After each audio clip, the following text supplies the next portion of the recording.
Brace B to God. கர்த்தருடைய நாமம் மகிமைப்படுவதாக.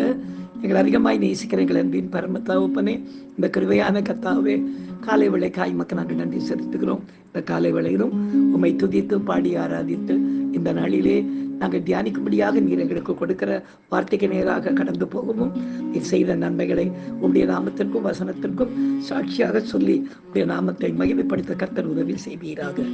இயேசுவின் நாமத்தில் ஜெபிக்கிறோம் எங்கள் ஜீவனுள்ள நல்ல பிதாவே. ஆமேன், ஆமேன், ஆமேன். கர்த்தர் சொல்ல ஆகுமே, கட்டளையிடவும் நிற்குமே. கர்த்தர் சொல்ல ஆகுமே, கட்டளையிடவும் நிற்குமே. தேவ வார்த்தைகள் சத்தியம், தேவ செய்கைகள் உத்தமம். கர்த்தர் சொல்ல ஆகுமே, கட்டளையிடவும் நிற்குமே. கர்த்தர் சொல்ல ஆகுமே, கட்டளையிடவும் நிற்குமே. வானமும் பூமியும் வார்த்தைகளாலே சிருஷ்டித்து காத்திடும் உத்தமரே. வானமும் பூமியும் வார்த்தைகளாலே சிருஷ்டித்து காத்திடும் உத்தமரே.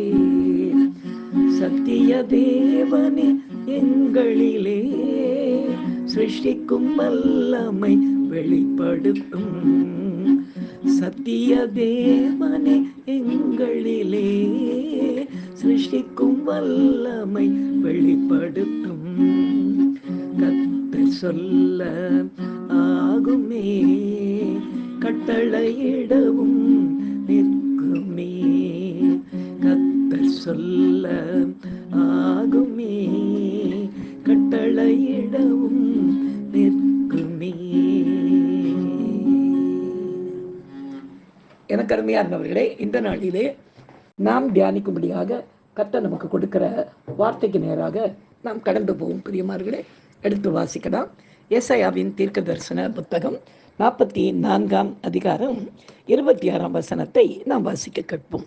நான் என் ஊழியக்காரரின் வார்த்தையை நிலைப்படுத்தி என் ஸ்தானாதிபதிகளின் ஆலோசனை நிறைவேற்றி குடியேறுவாய் என்று எருசலேமுக்கும் கட்டப்படுவீர்கள் என்று யூதாவின் பட்டணங்களுக்கும் சொல்லி அவைகளின் பாழான ஸ்தலங்களை எடுப்பிப்பவர் என்று எழுதப்பட்டிருக்கிறது. எனக்கு அருமையானவர்களே, இந்த வார்த்தையை நாம் தியானிப்போம்.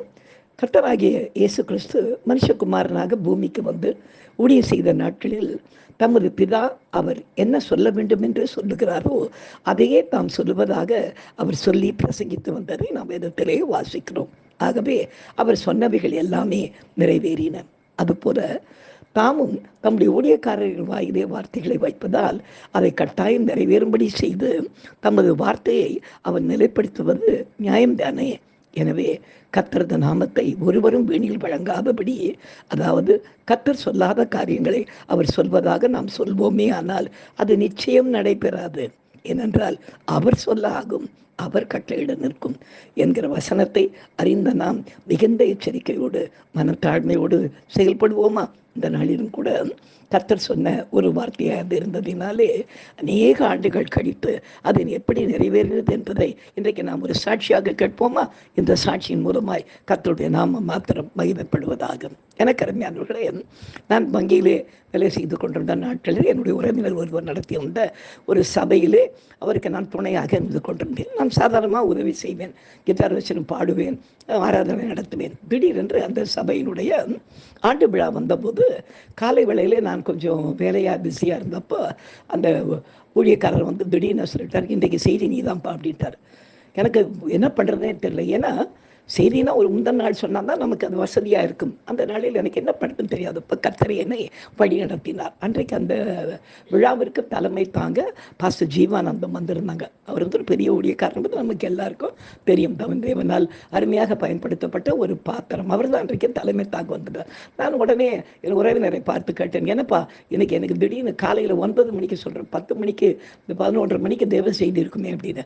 அதெல்லாம் எனக்கு தெரியாதுப்பா, நீ வந்து செய்தி கொண்டு சொல்லிட்டு அவர் போயிட்டார். தேவசமத்தில் நான் ஜெபம் பண்ணும்போது ஆண்டவர் எனக்கு சில காரியங்களை வெளிப்படுத்தி அந்த நாளிலே வீடு கட்டுகளோடாகாது என்று தள்ளின கல்லே மூளைக்கு தலை கல்லாயிற்று என்ற ஒரு காரியத்தை வைத்து நீ போ நான் பேசுவேன் என்று சொல்லி அந்த நாளிலே கர்த்தர் அந்த நாளிலே என்னை கொண்டு அந்த நாளிலே பிரசங்கிக்க கர்த்தர் கிருபை செய்தார். அது பிரசங்கத்துக்கு முன்னால் இது என்னுடைய முதல் செய்தி என்று அன்னைக்கு பாஸ்டர் வர அந்த நாளில் அதை சொன்னார். சொல்லி முடிச்சோடனே ஜீவானந்த ஐயா அப்படி உத்து பார்த்து கொண்டே இருந்தார். நான் ரொம்ப சின்னவனாய் நின்று கொண்டிருப்பது அவருக்கு தெரிந்தது.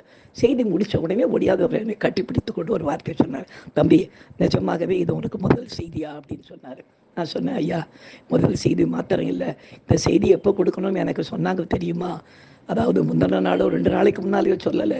இன்றைக்கி காலையில் 9 மணிக்கு நான் பிரியாணி எல்லாம் அள்ளி பாத்திரத்தை போட்டுருக்கும் போது நீ தான் செய்தின்னு சொல்லிட்டு பாஸ்டர் வந்துட்டார். எனக்கு என்ன பண்ணுதுன்னு தெரியல. அதனால தான் ஐயா கண்ணை மூடி நின்று நான் செய்தி கொடுத்தேன். ஆண்டவர் தான் பேசினார், ஒரு வார்த்தை கூட நான் பேசலை அப்படின்னு சொல்லி முடித்த உடனே அவர் என்னை கட்டிப்பிடிச்ச ஒரு வார்த்தை சொன்னார். கர்த்தர் பயன்படுத்துகிற பாத்திரமாய் நீ வருகிற நாட்களிலே கர்த்தர்காய் பெரிய காரியங்களை செய்ய கர்த்தர் உன்னை நடத்துவார் மகனேன்னு சொல்லிட்டு என் தோளை தட்டி ஒரு வார்த்தை சொன்னார். அவர் சிரிச்சுக்கிட்டே சொன்னார். என்ன சொன்னார் என்றால், கர்த்தருக்கு சொத்தமானால் நீயும் நானும் ஒரு நாள் ஒரே ஸ்டேஜில் நம்ம 2 பேரும் தேவ செய்து கொடுப்போம் அப்படின்னார். சாதாரணமாக ஒரு இது என்றால் ஒரு ப்ரோக்ராம் என்றால் இல்லை ஒரு கன்வென்ஷன் என்றால் அது யாரோ ஒருத்தர் தான் செய்து கொடுப்பாங்க. இவர் என்ன சொல்கிறாருன்னு, ஐயா நீங்கள் என்ன சொல்கிறீங்க அப்படின்னு. நான் சொல்கிறது நான் சொல்லலை, கர்த்தர் சொல்கிறாரு. அதனால் நல்லா தயாராகிவா, ஏற்ற விலையில் நம்ம 2 பேரும் ஒரு நாள் தேவ செய்தி கொடுப்போம், ஒரு மேடை மேலே ஒரே மேடை மேலே அப்படின்னு சொல்லி அவர் சொல்லிட்டு போயிட்டார். எனக்கு நல்லா தெரியும் பாஸ்டர் டி மோகனையும் யார் பெரிய ஊழியக்காரராக இருந்தார் டிஜிஎஸ் தினகரன், இவங்களெல்லாம் வழிநடத்தினவர் இவர் தான் அப்படின்னு சொல்லி நான் நிறைய இதுகளில் வாசித்திருக்கிறேன், செய்திகளிலே வாசித்திருக்கிறேன். அப்படி இருக்கும்போது எனக்கு அது ஆச்சரியமாக இருந்ததுன்னு தான் சொல்கிறார் இவர். நம்ம இப்போ லேட்டஸ்ட்டாக இன்றைக்கி தான் செய்தி கொடுக்க ஆரம்பிச்சிருக்கிறோம், இவர் கூட நம்ம செய்தி கொடுப்போம்னு சொல்கிறாரு. சரி கர்த்தர் சொல்லியிருந்தா இதை நடக்கட்டும் அப்படின்னு சொல்லிட்டு நான் பேசாமல் இருந்துட்டேன். பிற்பாடு ஒரு 20 வருஷம் கழிந்த பிற்பாடு தேவனுடைய பெரிதான கிருபையினாலே ஊழியத்துக்கு வந்த 3வது வருடத்திலிருந்தே நான் கன்வென்ஷன் செய்திகள் கொடுக்கக்கூடிய அளவிற்கு கர்த்தர் நடத்த ஆரம்பித்தார். அப்பொழுது ஊழியத்தினுடைய பாதையிலே ஒரு 10-12 வருஷம் இருக்குன்னு நினைக்கிறேன். அந்த நாளிலே எனக்கு அட்வென்ட் சர்ச்சிலிருந்து எனக்கு ஒரு செய்தி கொடுக்கும்படியாக ஒரு அழைப்பு வந்தது. என்ன ஐயா அப்படின்னு கேட்டப்போ அவங்க சொன்னாங்க, கிண்டியில் இருக்கிற அட்வென்ட் சர்ச்சில் 31st ஈவினிங், அதாவது நைட்டு டிசம்பர் 31 செய்தி நீங்கள் கொடுக்கணும், 1 காலை செய்தியை ஒரு பெரிய ஊழியக்காரர் கொடுக்குறார் அப்படின்னு. யார் அப்படின்னு கேட்டோம். அதை சொல்ல மாட்டேன், நீங்கள் வாங்க அப்படின்னு சொல்லி என்னை கூட்டிகிட்டு போயிட்டாங்க. அந்த நடையிலே நான் போய் தேவ செய்தி கொடுக்க 31 இரவு அங்கே போயிருந்தப்போ அட்வென்ட் சர்ச்சுக்கு போயிருந்தப்போ அந்த வளாகத்தில் இவரை கைத்தாங்களாக அழைத்து கொண்டு வந்தாங்க. பசு ஜீவானந்தத்தை வந்த உடனே அவர் என்னை கட்டி பிடிச்சிக்கிட்டு ஞாபகமாக ஒரு வார்த்தை சொன்னார். தம்பு, உனக்கு நான் சொன்னது ஞாபகம் இருக்கா அப்படின்னாரு. நான் சொன்னேன், ஞாபகம் இருக்குங்க அங்கிள் அப்படின்னு. சொன்னேன் தெரியுமா, ஒரு காலத்தில் நீயும் நானும் ஒரே மேடையில் பிரசங்கிப்போம்னு. அன்னைக்கு சொன்னது நான் இல்லைப்பா, கர்த்தர் சொன்னார், அதனால் சொல்லியிருக்கிறேன். பார்த்தியா இன்னைக்கு முதல் செய்தி நீயா அப்படின்னு கேட்டார்.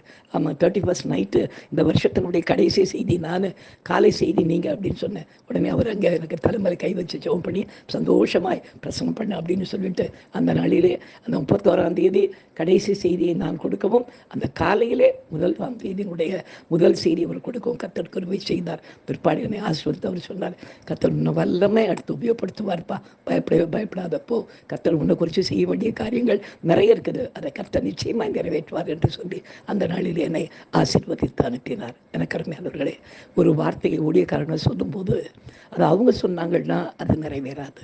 ஆனால் கர்த்தர் சொல்லுவாரே, ஆனால் அது நிச்சயமாய் நிறைவேறும். அந்த நாளில் அப்படின்னா கர்த்தர் சொல்லுகிறார் என்று சொன்னதினாலே அதுக்கு 12-15 வருஷத்துக்கு பிற்பாடும் கூட அது நிறைவேற கர்த்தர் கிருபை செய்தார். நாம் சிந்திக்கலாம். எங்களை அதிகமாய் நேசிக்கிற எங்கள் அன்பின் பரம தகப்பனே, இந்த கிருபையான விளைக்காய் மக்கள் நாங்கள் நன்றி செலுத்துகிறோம், மகிமைப்படுத்துகிறோம். ராஜா, இந்த விளைகளை வெறுமையாக்கி உங்களுடைய சமூகத்திலே தாழ்த்தி ஒப்பு கொடுத்து ஜெபிக்கிறோம். ஐயா கர்த்ததாமே, நீர் சொல்லாத ஒரு காரியத்தை நாங்கள் சொல்லாதபடி நீர் என்ன சொல்லுகிறீரோ அதையே சொல்லவும் அதையே செய்யவும் கர்த்தர்களுக்கு உதவி செய்யும்படியாக ஜெபிக்கிறோம். தொடர்ந்து நாம் அதை மயப்படுத்திக் கொள்ளும் பெரிய காரியங்களை செய்வீராக. இயேசுவின் நாமத்தில் ஜெபிக்கிறோம் எங்கள் ஜீவனுள்ள நல்ல பிதாவே. ஆமென். ஹல்லேலூயா, ஹல்லேலூயா, ஹல்லேலூயா. God bless you. Thank you.